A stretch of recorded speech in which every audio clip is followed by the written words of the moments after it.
இன்றைக்கி நான் செய்ய போகிறது சிக்கன் மசாலா.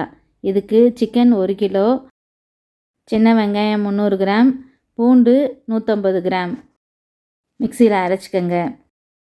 சிக்கனில் 1.5 டேபிள் ஸ்பூன் உப்பு போட்டு அரைச்சி வச்சுருக்க பேஸ்ட்டை ஊற்றி, மல்லிப்பொடி 3 டீஸ்பூன், மிளகாய் பொடி 2 டீஸ்பூன், மஞ்சப்பொடி 1/2 டீஸ்பூன், சீரகப்பொடி 2 டீஸ்பூன், சோம்பு பொடி 1 டீஸ்பூன், மிளகு பொடி 1/2 டீஸ்பூன்,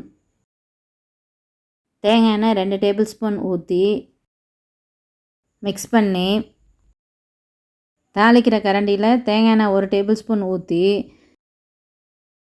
பட்டை கிராம்பு பொடி 1/2 டீஸ்பூன் போட்டு தாளித்து சிக்கனில் ஊற்றிக்கங்க. மூடி 10 நிமிஷம் சிக்கனை வேக வச்சு கிரேவி திக்காகவும் அடுப்பு ஆஃப் பண்ணிடுங்க. இந்த சிக்கன் மசாலா ஈஸியாக செஞ்சிடலாம். இதை வெந்தயச்சோறுக்கு தொட்டு சாப்பிட்டா ரொம்ப நல்லாயிருக்கும். அடுத்து வர்ற வீடியோவில் வெந்தயச்சோறு செய்கிறத காமிக்கிறேன். இந்த சிக்கன் மசாலா ஆப்பம் இடியாப்பத்துக்கு வச்சு சாப்பிட்டாலும் ரொம்ப நல்லாயிருக்கும்.